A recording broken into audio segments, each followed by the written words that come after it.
Did you miss out on this week's Yu-Gi-Oh! Headlines? Well, it's time to get you up to speed on last week in Yu-Gi-Oh!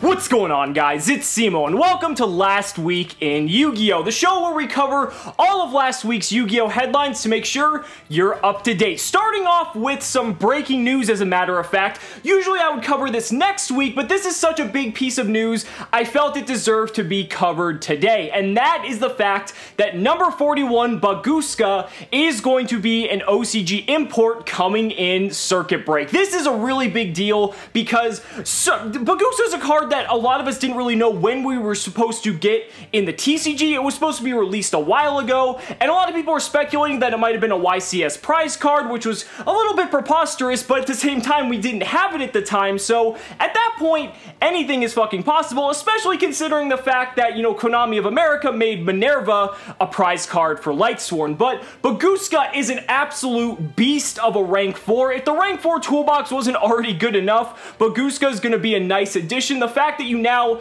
have a tutorable skill drain essentially at any point if you're playing any rank 4 deck is really going to make a really big difference in the meta for any deck that's capable of summoning this monster. The fact that it's just a continuous flat out negate all effects plus switching all monsters to defense mode means not only you have that skill drain utility, but also the fact that, let's say you don't open the most optimal hand, you now have a card that essentially can buy you 1 if not 2 turns to be able to draw into some more cards to help get you going. So Babushka is an absolute beast. They really did a disservice with the TCG import on the artwork. It just looks, now it's cuddly and adorable when it's supposed to be a drunk, but you know, that's what happens in the TCG. We get some really cool artwork and it just turns into trash like this. But anyway, moving on to last week's headlines, starting off with the conclusion of UDS in Florida, as well as the first series of regionals to take place. I discussed this in my meta-analysis for the upcoming format, and this is a really big deal because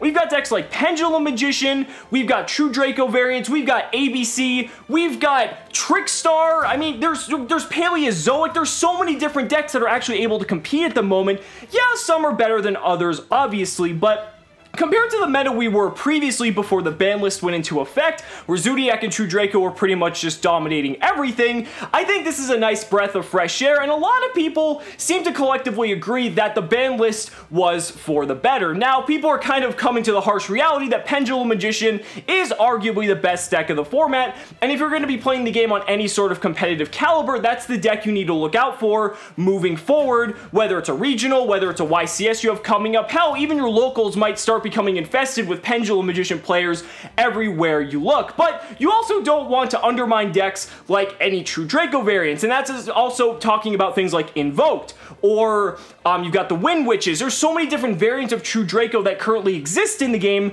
that that's something you want to keep in mind as well. Paleozoic also did very well on the ARG and the regional level, not only winning several regionals, but also winning first place at an ARG as well, and both of these events took place under the same format as the UDS. So it's kind of interesting to see the stark contrast between what managed to do better and pretty much depending on the setting in which the tournament environment took place. So all these are decks you want to keep in mind. Obviously, we're going to have a meta shift when Circuit Break comes out in a few weeks, but for the time being, if you've got regionals coming up or anything like that, this is the meta that you pretty much have to look forward to moving forward. Now, moving on to more news, we also had, surprisingly, an announcement for OTS Pack 6, and Konami also gave us a little bit of information that Brilliant Fusion is going to be one of the ultimate rares in that set. Not to mention, there's also going to be hollowed out versions of Wind Witches, Paleozoics, as well as Trickstars, which are all very good hits considering the fact that all of these decks are now currently meta relevant. Thing is though, we're not going to be getting OTS Pack 6 until December, and the meta might shift to that point where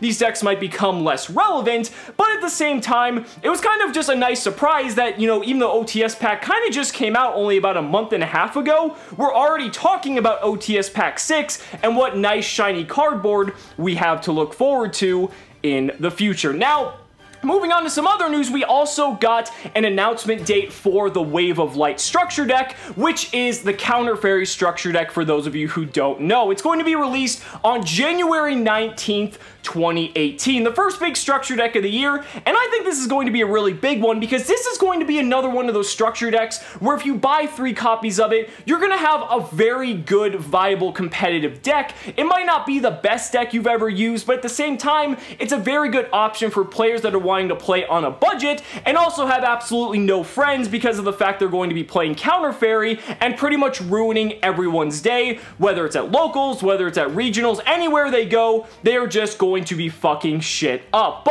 And regardless, it's still really cool to see Counter Fairies getting support in 2018. I think it's cool because back in the day, as someone who used to play when Counter Fairy first originated and was first, you know, incepted as a deck into the meta, I think that's really cool to see that we're getting some really good, decent Counter Fairy support, and if you guys are excited for that, I'd really love to hear that in the comment section below. Now moving on to the Legendary Dragon decks. This is a really big piece of news because there are so many valuable cards that we got spoiled this week that are going to be coming out of the Legendary Dragon decks. I did a whole video discussing this as well, so if you want to see it more in depth, I'd highly recommend checking it out, but in this upcoming week, the decks are going to be released, and there's a ton of value in these decks. Now, don't get me wrong, once the actual cards are released and people are cracking open this product, the value of the cards in there is going to decrease, especially since they're not the original rarities of some cards like Apprentice Illusion Magician, Duelist Alliance, and things like that. But at the same time, for 30 bucks, the Legendary Dragon decks or any of these deck series type of products always seem to contain a lot of value in the long run and usually seem to be very good investments. So if you have a local game store or if you know somewhere you're able to get the Legendary Dragon decks for MSRP, it's a pretty good investment and it's something you might want to consider if you just want to either have the cards for nostalgic purposes or if you're actually looking to pick up some very good competitive staples as well. And speaking of really good cards, we also had some brand new cards announced that's going to be coming out in either Extreme Force out in the OCG, but pretty much going to be coming out in Japan in general before they hit the TCG shores.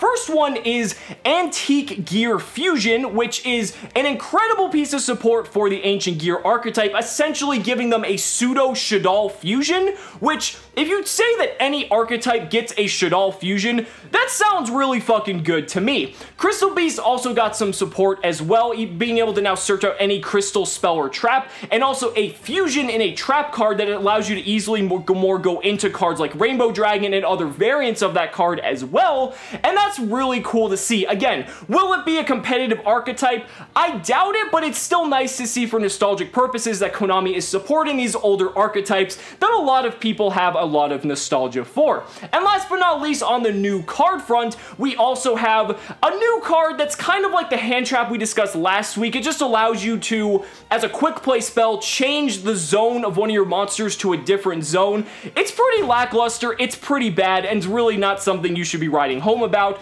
But then there was another card as well, I believe it was called Mythical Beast Garuda, and it's essentially a worse eccentric archfiend in every single way possible. If you're looking at this card, like, yeah, sure, maybe the Mythical Beast archetype has something there, but if you're looking at it card for card, just hold on to Eccentric Archfiend. It's a way better scale, it has a way better effect, its typing's better, arguably, and it's just something that you really don't need to worry too much about for the time being, unless Mythical Beast gets some absurdly broken support.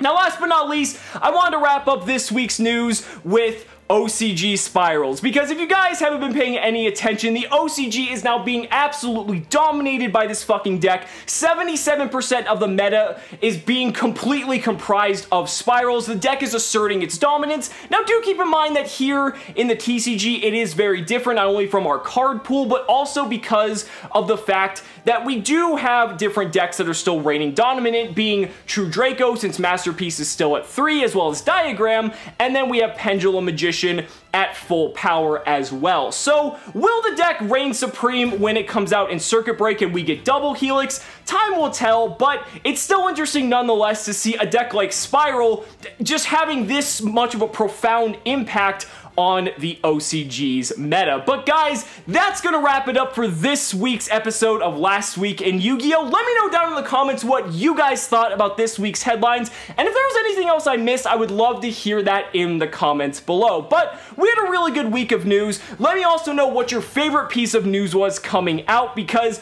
we had a lot of good announcements, and overall, I would say it was a pretty damn good week. But guys, thank you so much for watching the video. Be sure to like the video as always, subscribe to the channel for more amazing Yu-Gi-Oh content, and if you found this video informative, consider backing me on Patreon, because just by pledging only $1 a month, you're investing in my ability to continue bringing you amazing Yu-Gi-Oh content. So thanks so much again, and we'll see you next time.